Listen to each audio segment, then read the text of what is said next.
वो जेरा तब तो हुई फेरा है। साधु संत कबीरदास कहते हैं नदी घाट बहतेरा, कबीर दास कहे मन ही फेरा। घाट तो बहुत है लेकिन सबका मरकज वो मरकज़े नूरे मुस्तफा है सल्लल्लाहु अलैहि वसल्लम। यहीं से सबको मिलेगा। कोई सिद्दीक बनकर चमकेगा, कोई उमर फारूक आदम बनकर के चमकेगा, कोई उस्मान गनी बनकर के चमकेगा, कोई मौला अली बनकर के चमकेगा, कोई इमाम हसन हुसैन बनकर के चमकेगा, कोई गौस आदम बनकर के चमकेगा, कोई ख्वाजा करीम नवाज बनकर के चमकेगा, कोई मखदूम बिरहरी बनकर के चमकेगा, कोई मखदूम बयजीद बस्तामी बनकर के चमकेगा, कोई हुजूर शोबुल औलिया बनकर के चमकेगा, कोई क्या है हुजूर ताजुद शरिया बनकर के चमकेगा। अल्लाह अकबर। सब अपने अलग अलग जलवे में नजर आएंगे। ये मेरे मुस्तफा का जलवा होगा। मरकज तो नूरे मुस्तफा है, वहीं से सबको जलवा मिल रहा है। सब अलग अलग जलवे में नजर आ रहे हैं। सुभान अल्लाह सुभान अल्लाह। उसी की तरफ इशारा क्या है साधु संत कबीरदास ने किया। मरकज कौन है? मरकज तो मेरे सरकार ही है कि नहीं? मेरे सरकार ही है। इसलिए बगैर सरकार के किसी का बेड़ा पार नहीं होगा। ब्राह्मण ये साधु अनकही तौर पर अनकही जुमले, जब कोई मरने लगता है तो उसके कान में अनकही जुमला कहता है, जिसको हम पढ़ते हैं ला इलाहा इल्लल्लाहु मुहम्मदुर रसूलुल्लाह सल्लल्लाहु अलैहि वसल्लम। उनका भी कहना है जब कोई जाने लगता है, कहता है अगर नहीं पढ़ोगे तो किसी का बेड़ा पार नहीं होगा। और जाहिर करके तो नहीं लेकिन कान में जरूर कहता है। लेकिन उस वक्त क्या हाल होता है वो तो आप समझते ही हैं। कहने वाले ने कह दिया, बड़े प्यार से बताया। वो अनकही जुमले क्या है? उसने कहा सुनो, ला इलाहा निपापम इल्लल्लाहम परमपदम नबैकुन बरामी की तुझे नाम मोहम्मदम सल्लल्लाहु तआला अलैहि वसल्लम।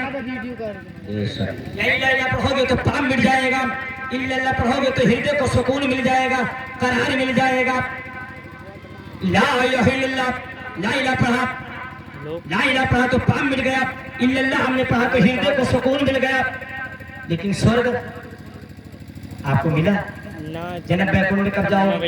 कुछ लोग तो ऐसे हैं, पैसा आइए ना है माथे पे है घट्टा, वो भी नहीं है दो चार लट्ठा, बल्कि वो है इकट्ठा। हाँ ठीक है, तो इसे वो सुना। है इकट्ठा। ठीक है, ठीक मार के बनाए दो। ठीक है, सुना दीजिए। बताइए, घट्टा और फट्ठा बनाने से काम बनेगा? वो तो मिशकात शरीफ की हदीस लेते हैं। आका ने फरमाया तमन काला ला इलाहा इल्लल्लाह फदखलल जन्नह। लेकिन उसी में उसका जवाब मौजूद है। अल्हम्दुलिल्लाह, उसी में उसका जवाब मौजूद है। कभी जुज बोल करके कभी इशारा कर दिया जाता है तो बात पूरी समझी जाती है। कोई कह ला इलाहा इल्लल्लाह तो इतना ही नहीं मुराद होता, पूरा कलमा मुराद होता है। ला इलाहा इल्लल्लाह मुहम्मदुर रसूलुल्लाह सल्लल्लाहु अलैहि वसल्लम। होता कि नहीं होता है? तो आपने कहा ला इलाहा इल्लल्लाह परमपदम, ला इलाहा आपने कहा तो आपका पाप मिल गया, गुनाह मिल गया। इल्लल्लाह हमने जैसे पढ़ा तो हृदय को परमपद भी मिल गई, सुकून मिल गया, करार मिल गया। लेकिन जन्नत कहाँ गई? जन्नत कैसे मिले? अगर जन्नत चाहिए कैसे मिले? आका से मोहब्बत करोगे ना, सरकार का नाम लोगे ना, आका ने जो बताया वो करोगे तब ना। अगर हम आपसे पूछूं भाई कितने नमाजी हो तो पूरा मजमा कह देगा हम सब नमाज पढ़ते हैं, है नहीं? चलिए ठीक, नमाज पढ़ते, जुमा पढ़ते हो, जुमा नहीं बकरीद पढ़ते हो, लेकिन नमाज पढ़िए, नमाज पढ़िए। ये हदीस तो बड़ी लंबी है लेकिन एक शेर से मैं समझा देना चाहता हूँ कि चमकते हैं जैसे सितारे नमाजी। बोलिए सुभान अल्लाह। चमकते हैं जैसे, चमकते हैं जैसे सितारे नमाजी। अरे मोहम्मद के है प्यारे नमाजी, मोहम्मद के है प्यारे नमाजी। आपने कहा ला इलाहा इल्लल्लाह, ला इलाहा पढ़ा आपने, गुनाह मिट गया। इल्लल्लाह हमने पढ़ा, हृदय को सुकून और करार मिल गया। लेकिन अगर जन्नत चाहिए तो ऐसे नहीं मिलेगा, कम मिलेगा। फिर हम नाम मोहम्मद का वजीफा करेंगे, नाम मोहम्मद को अलापेंगे और कहेंगे मोहम्मदुर रसूलुल्लाह ला इलाहा निपापम इन्ना इलाहम परम परम जरम बैकुम राम ने तुझे नाम मोहम्मदम सल्लल्लाहु अलैहि वसल्लम। तो पूरा कलमा जब पढ़ेंगे तो हमारा आपका बेड़ा पार होगा। यही हाल कब्र में भी होगा, वरना दो सवाल पर आपको जन्नत की बिशारत दे दी जाती, लेकिन जब तक आका को मान नहीं लेंगे, आका को पहचान नहीं लेंगे, जब तक तीसरा सवाल नहीं हो जाएगा, जब तक आपको जन्नत की बिशारत नहीं दी जाएगी। जब तक मिशकात शरीफ की हदीस है, जन्म का नौमतिल उरूस, सोजा जैसी दुल्हन सोया करती है, या आपको उसके बाद मिलेगा। तो मेरा कहना नहीं है, यह अहले हुनूद का कहना, उन लोगों का कहना। और आगे बढ़िए, महावीर जी ने जो अपने वक्त के बहुत बड़े माशिर और बहुत बड़े अच्छे इंसान माने जाते थे, बहुत अच्छे दानिश्वर माने जाते थे, महादियो जी। अगर अहले हुनूद का तबका यहाँ आए तो ध्यान से सुने। महादियो जी जब कैलाश पहाड़ पे जाने लगे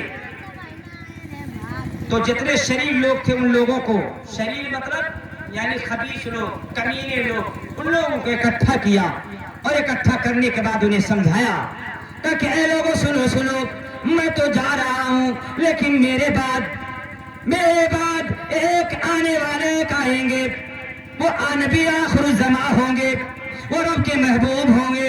जब वो आएंगे, अगर मेरी बात नहीं मानोगे तो बात मान लो, तुम अच्छाई का रास्ता इख्तियार कर लेना, गलत राहों को छोड़ देना, और अगर नहीं मानोगे तो वो आएंगे तो तुम्हें वो मनाएंगे, तुम्हें अपने रास्ते पे लाएंगे, तुम्हारा जो हाल होगा वो तुम्हारे सामने होगा। इसलिए उनसे पहले ही अपने हालात को बदल दीजिए, अच्छे रास्ते पर आ जाइएगा। आपने नसीहत की, और नसीहत करने के बाद आपका कैलाश पहाड़ पर अकेले नहीं बल्कि अपनी माँ अहलिया पार्वती जी को लेकर के कैलाश पहाड़ पे चले गए। कहाँ गए? कैलाश पहाड़ पर गए, और जब वहां रहने लगे तो एक जमाने के बाद पार्वती जी यानी महादेव जी की बीवी ने महादेव जी से कहा कि महादेव जी, जो आपने लोगों को समझाया था उसका मतलब मैंने नहीं समझा, जरा उसका मतलब आप समझा दीजिए, जरा उसे बता दीजिए। तो आपने कहा है मेरी बीवी, अगर पूछ लिया है तो सुन लो। एक नबी है जिनका नाम हजरत आदम अलैहिस्सलाम है, उस नबी के 6000 बरस के बाद एक नबी आएंगे, जो नबी आखिर ज़मा होंगे, उनके बाद कोई नबी नहीं आएगा। वो दीन लेकर के आएंगे, वो दीन बड़ा प्यारा होगा, साथ में कुरान लेकर के आएंगे, जो किताब का कोई जवाब नहीं होगा, जो आएगा वो बिला जवाब होगा, जो किताब लाएंगे वो बिला जवाब होगा, उसका भी कोई जवाब नहीं होगा और इसका भी कोई जवाब ना होगा। वो बड़े प्यारे होंगे, आमीना के लाल होंगे, उनकी माँ का नाम सोमती होगा, उनके बाप का नाम विष्णुयस होगा। वो तशरीफ लाएंगे और अपना दीन बताएंगे, वो कम खाएंगे, दुनिया की तरफ ज्यादा रग़बत नहीं करेंगे, बल्कि अच्छी अच्छी बातें लोगों को बताएंगे, और वो सफरे मेराज को जाएंगे। कह दो सुभान अल्लाह, प्यार से बोलिए सुभान अल्लाह। ये महादेव जी अपने पार्वती जी से कैलाश पहाड़ पर बता रहे हैं, और जब बता रहे थे तो इस बात को सुस्त मुंजी ये बहुत बड़े आबिद इबादत गुजार गुजरे हैं, सुभान अल्लाह। इस बात को वो सुन रहे थे, जो महादेव जी के बहुत बड़े मोतक़िद थे, और ये अपने तबके के ये सुस्त मुन जी जो थे, ये वली कामिल बताए जाते हैं, अपने तबके के बहुत अच्छे थे, बहुत इबादत गुजार थे, उसी कैलाश पहाड़ पे बहुत जमाने से इबादत कर रहे थे।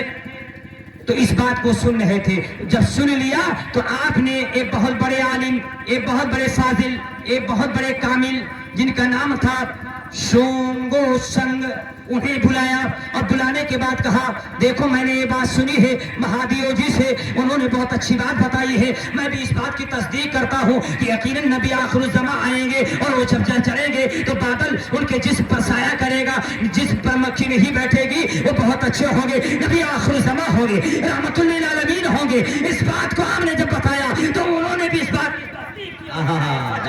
सुभान अल्लाह, इस बात को नीम मुशरिफ कुम्हार ने میں بھی اس کا ریکارڈ موجود ہے اور بیان کیا گیا ہے. اس چیز کو کل کی پران میں بیان کیا گیا ہے. مسلمانوں اب آپ ذرا اندازہ لگائیے کہ ان لوگوں کے یعنی اہل حدود کے مذاہب کے بڑے بڑے سربراہ ہونے کہا ہے.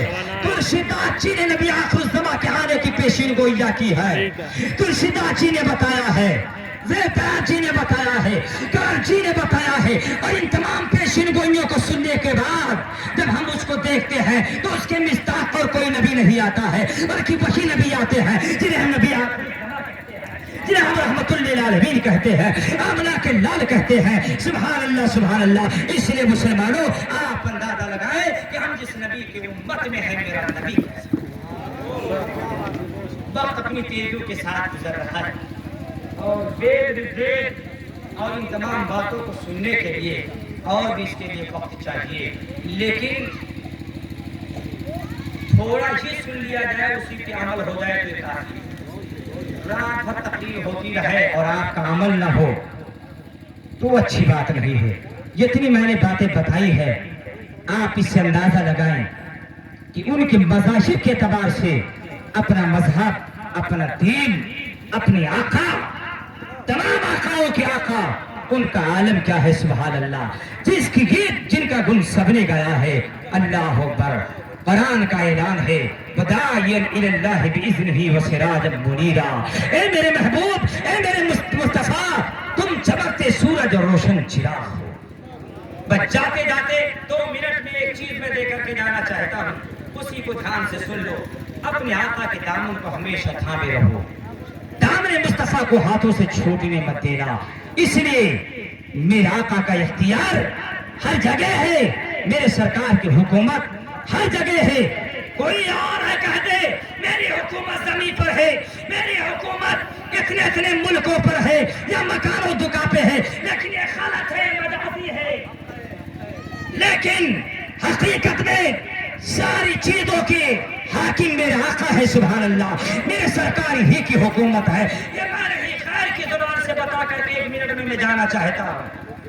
اور یہ سادھو سنت کبیر داس نے بڑی ذمہ داری کے ساتھ کہا تھا, موبائل میں تو نوٹ ہی کر رہے ہو, اگر سینہ مضبوط ہے تو اپنے سینے میں لوڈ کرو اور قلم کاپی لے کر کے بیٹھ جانا اور اس حساب سے دیکھ لینا کہ جس کی حکومت ہے. بڑے پیار سے کہا تھا. کیا کہا ذرا دھیان سے سنی, میری طرف توجہ دیں.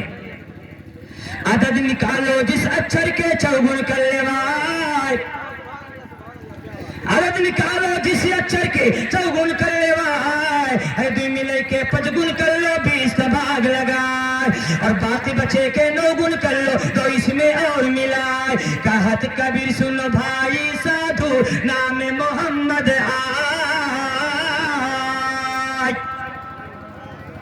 اس حساب سے آپ دیکھ لیجئے, حساب کر لیجئے, یقیناً میرے نبی کا نام آ جائے گا 92 محمد کا عدد ہے.